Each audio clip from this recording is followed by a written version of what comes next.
এবার সপ্তাহের প্রথম দিন, কাজের দিন সোমবার 21শে জুলাই। আর ফি বছর 21শে জুলাই মানেই কলকাতার যে হৃৎপিণ্ড ধর্মতলা, পার্ক স্ট্রিট, ওই যে চত্বর কার্যত অবরুদ্ধ হয়ে যায়।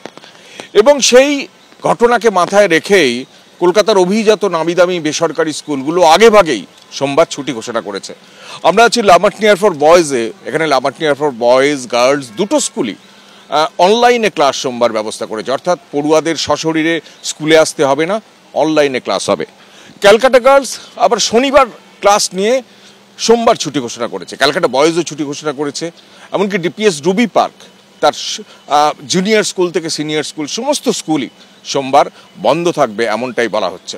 অর্থাৎ শহরের একাধিক school, Pratt Memorial, Saint James, Mahadevi Birla World Academy, অধিকাংশ স্কুলই, বিশেষত যে স্কুলগুলো কলকাতার হৃৎপিণ্ড ধর্মতলা বা পার্শ্ববর্তী এলাকার মধ্যে আছে, সেই স্কুলগুলোকে আগেভাগেই ছুটি ঘোষণা করে দেওয়া হয়েছে। এবং স্কুলগুলির বক্তব্য যে কলকাতায় যে সময়ে সভা হবে, তৃণমূলের শহীদ তর্পণের যে সভা, মমতা বন্দ্যোপাধ্যায়, অভিষেক বন্দ্যোপাধ্যায় সেখানে ভাষণ দেবেন, সেই সময়ে গোটা কলকাতা অবরুদ্ধ থাকলে পড়ুয়াদের আসতে যেমন অসুবিধা হবে, ছুটির পর যেতেও অসুবিধা হবে। সুতরাং সার্বিকভাবে পড়ুয়াদের স্বার্থে কলকাতার অধিকাংশ স্কুল, বিশেষত মধ্য কলকাতার অধিকাংশ স্কুল, এমনকি উত্তর ও দক্ষিণ কলকাতার কয়েকটা স্কুলও ছুটি ঘোষণা করেছে। কেউ কেউ অনলাইনে পঠন পাঠনের ব্যবস্থা করেছে, কেউ আবার আগের দিন বা পরের দিন এক্সট্রা ক্লাস নিয়ে সোমবার ছুটি ঘোষণা করেছে। সব মিলিয়ে পড়ুয়াদের স্বার্থে গোটা কলকাতা অচল হওয়ার আশঙ্কায় শেষমেশ ছুটি ঘোষণা করছে কলকাতার স্কুলগুলো। ক্যামেরায় শ্যামল জানার সঙ্গে কৃষ্ণেন্দু অধিকারী, এবিপি আনন্দ, কলকাতা। আমরা স্কুল বন্ধ রাখছি না, আমরা ডিসাইড করেছি আমরা অনলাইন ক্লাসেস করব। আমাদের অনলাইন ক্লাসেসের জন্য তো সেই কোভিডের সময় থেকে ইনফ্রাস্ট্রাকচার পুরো আছে, জুমের থ্রু দিয়ে অনলাইন ক্লাসেস করা, তো সেইভাবে অনলাইন ক্লাসেস হবে।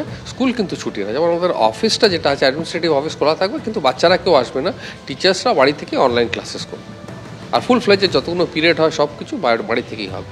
ফিজিক্যালি বাচ্চারা আসবে না, ডিউ টু একটা ক্যাওস হয়ে যায়, ট্রাফিকের প্রবলেম হয়ে যায়। আর একটা আমাদের স্কুলটা একদম সেন্ট্রাল লোকেশনে থাকে, ছুটিটা হয় 1টা-1:30টার সময়, সেই সময় বাচ্চাদের ফেরাটা অসুবিধা হয়ে যাবে।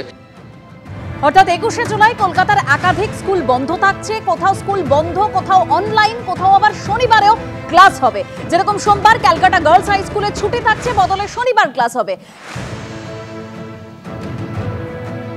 মহামান্য আদালতের কোনো অবজারভেশনকে ক্রিটিসাইজ করার রাজনীতি বিজেপি করে না। আজকে প্রবল যানজট যদি শহরের মধ্যে তৈরি হয়েছে, যে কোনো মিছিলের কারণেই হতে পারে, তৃণমূল কংগ্রেসের কারণে হতে পারে, বিজেপির কারণে হতে পারে। তো সেখানে নাগরিকদেরও একটা ভিন্ন অবস্থান আছে। যারা দৈনন্দিন অফিস যাত্রী আছেন বা শারীরিক কারণে যাদের অ্যাম্বুলেন্স মুভমেন্টের বিষয় থাকে, তাদের কাছে এটা নিঃসন্দেহে একটা বড় সমস্যার বিষয়। তো তাদেরও একটা অবস্থা, সেটা কি অ্যাড্রেস করতে চেয়েছেন মহামান্য আদালত। যতদিন তৃণমূল কংগ্রেস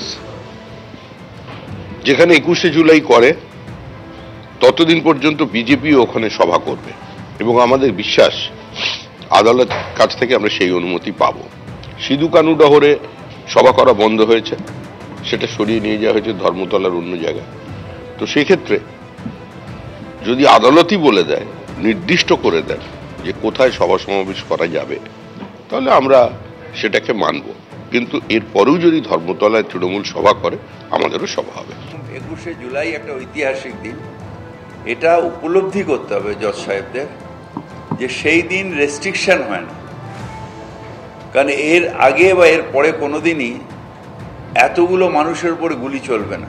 তাই এটা একটা শহীদ দিবস, যেটা পালন করার অধিকার সেই শহীদদের যারা সম্মান দেয় তাদের আছে। সেই শ্রদ্ধাকে রেস্ট্রিকশন করা যায় না। হাজার হাজার লাখ লাখ মানুষ যখন আসবে, এটা কোনো দলের কথা নয়, এটা মানুষের আবেগের কথা। যে শ্রদ্ধা জানাতে আসবে তাকে আমি রেস্ট্রিকশন কোন পুলিশ করতে পারবে, কোন কোর্ট করতে পারবে?